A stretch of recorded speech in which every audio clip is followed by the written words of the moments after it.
Welcome to the Intimate Marriage Podcast, where I teach educated, successful couples how to have incredible, passionate relationships so that you can stop compromising and start feeling fully alive in your relationship. I'm Alexandra Stockwell, aka the Intimacy Doctor. I'm a physician, a relationship and intimacy coach, and I'm an intimate marriage expert. My husband and I have been married for 26 years. We have 4 children and full professional lives, and we've created an amazing marriage. I've shown hundreds of couples how to do so as well. So if you want to deepen your understanding of your own relationship and learn to access new heights of emotional, sensual, and erotic intimacy, you're in the right place. I will show you how. Now, let's dive in.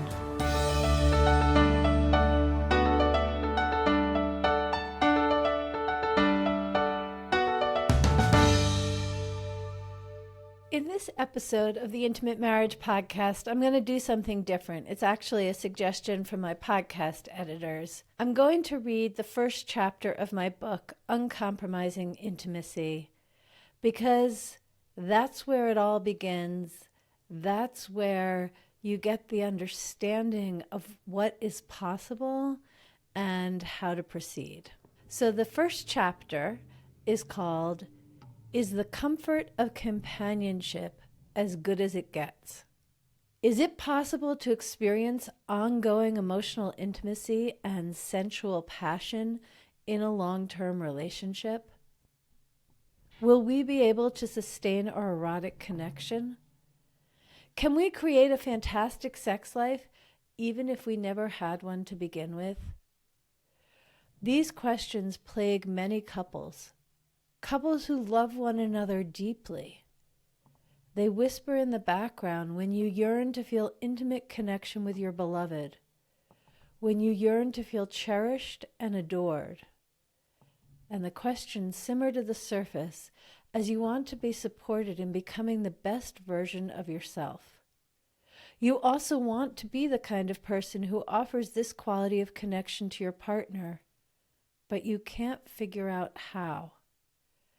Maybe you've read a number of books on how to improve your relationship or how to improve yourself. Maybe you've done therapy at one point or another, experiencing short-term benefits which didn't last. Maybe you don't really know what you want anymore because it feels too hard to figure it out. And if you did know, you wouldn't know how to create it. Yet you are absolutely certain that you both want to stay together, so it really is worthwhile to figure out how to enjoy one another more. These mostly unspoken challenges linger in the air, silently. You only really notice them in the rare moments you are alone or when you look through old photographs and feel an ache for rekindled connection. Or perhaps you feel jealous when you see a friend from college in a happy flirtatious photo with her husband while on vacation. You want so badly to feel how she feels, to have what she appears to have.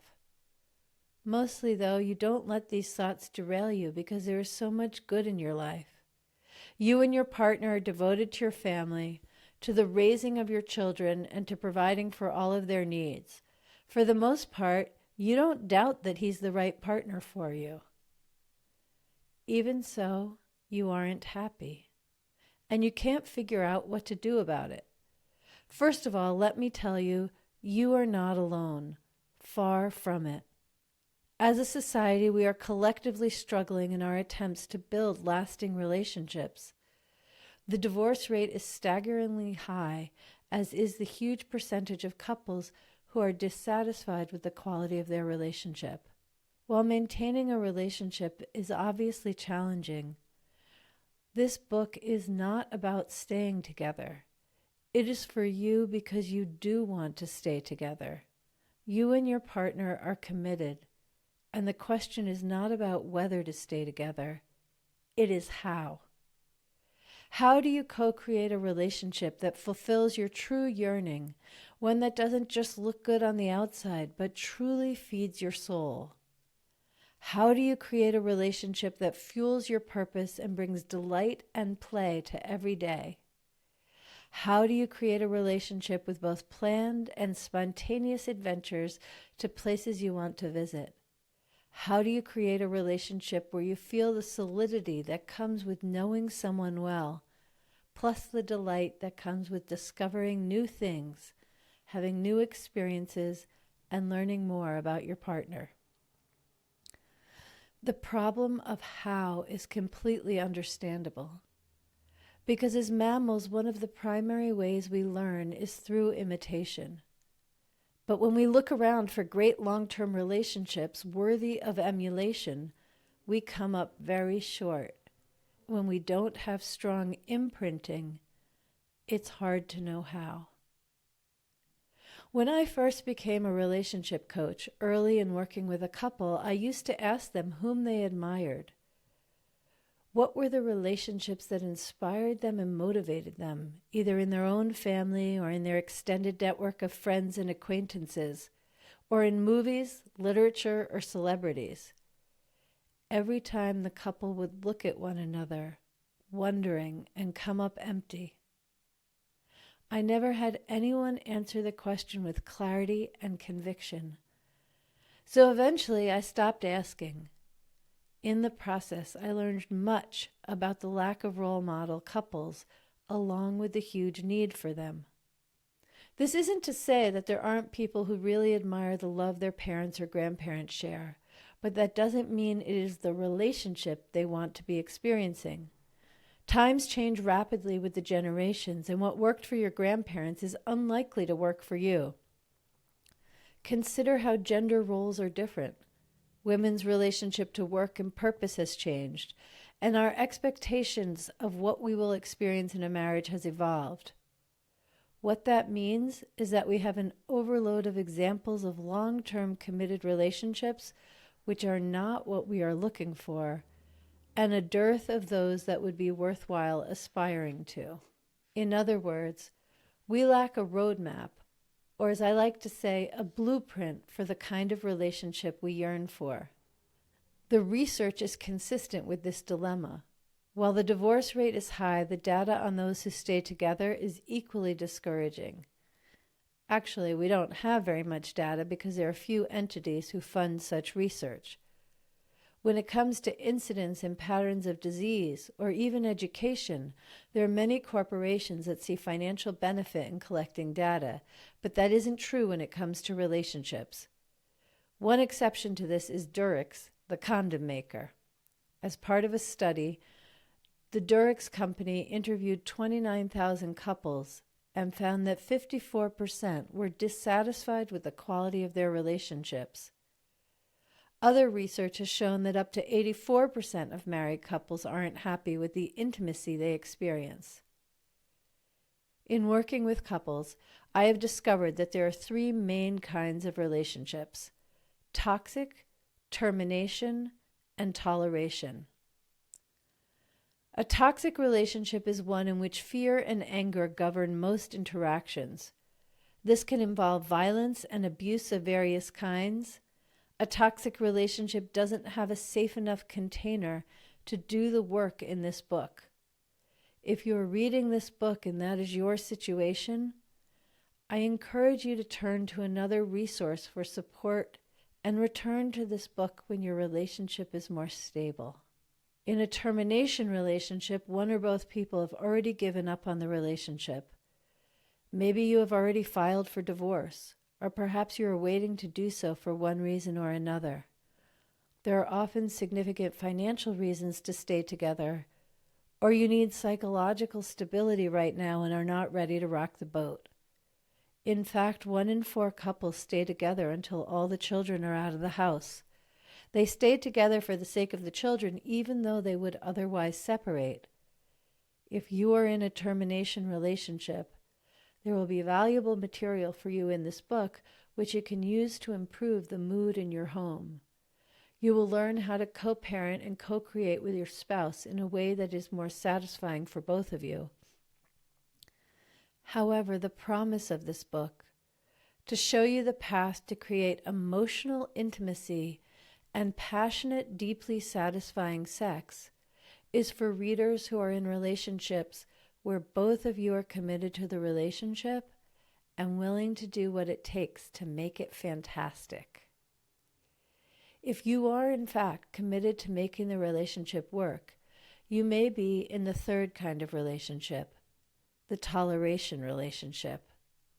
The vast majority of couples are in toleration relationships. These are relationships where they have learned to live with things that don't feel great and don't really work for them, but they are overriding their unmet needs and desires in order to save the relationship.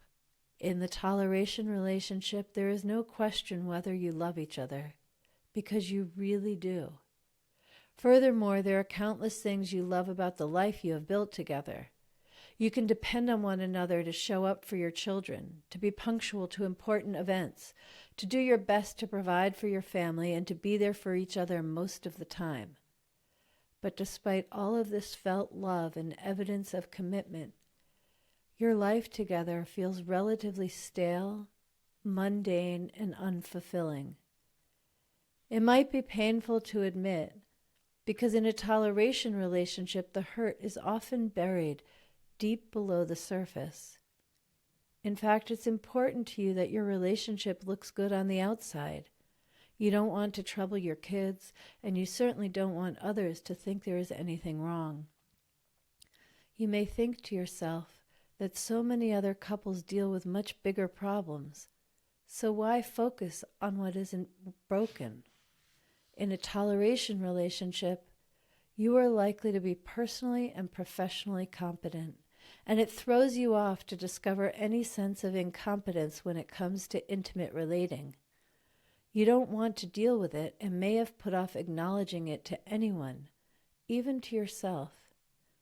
Instead, you put more time and energy into your work, or a volunteer project, or working out, or pursuing a new hobby, or making yoga and meditation a regular commitment.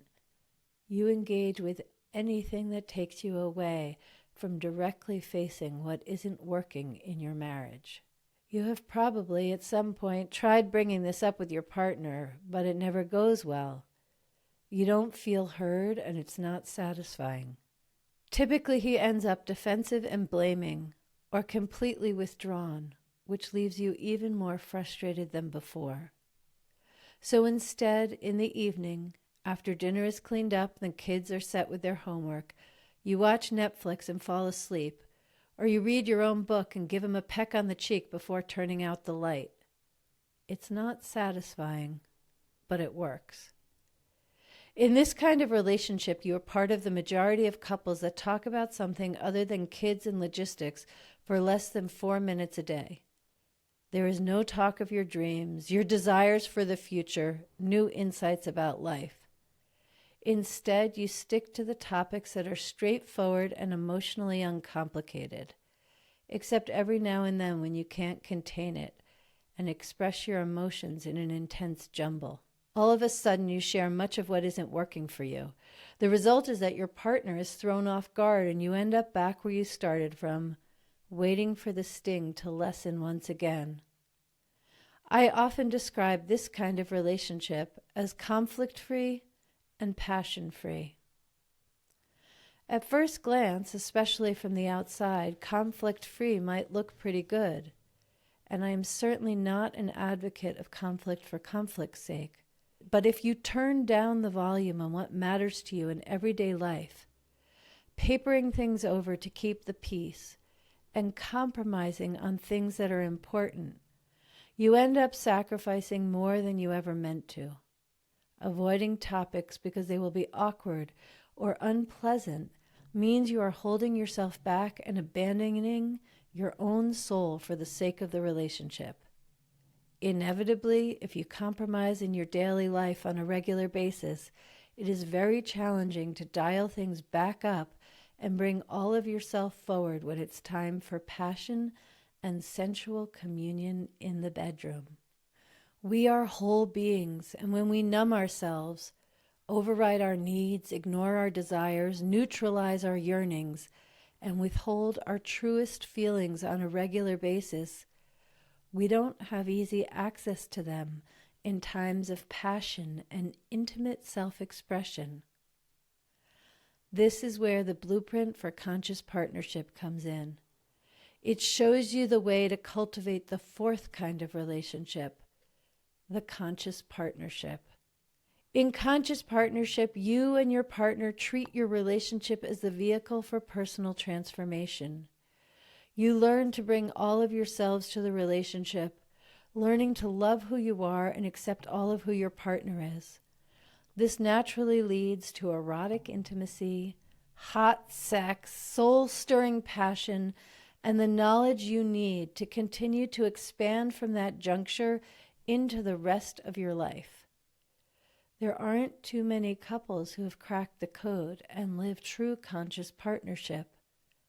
And those that do aren't always forthcoming about it because the experience is intimate, sacred, and often private. Even so, there is a growing revolution of couples who are transforming how they relate to one another. They are consistently accessing new depths of satisfaction with one another and finding joy and satisfaction emotionally and sensually. Reading this book is your next step to becoming one of those couples.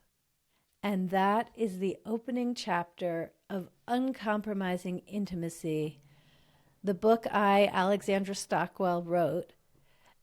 And I invite you to read the rest of the book. It's available on Amazon, it's available on Audible, and there will be a link in the show notes directly to get it. Read the rest of the book and start implementing the suggestions I make in order to tap into all the juicy, erotic, dynamic, emotionally connected, nourishing experiences available to you in your own relationship, in this life you live.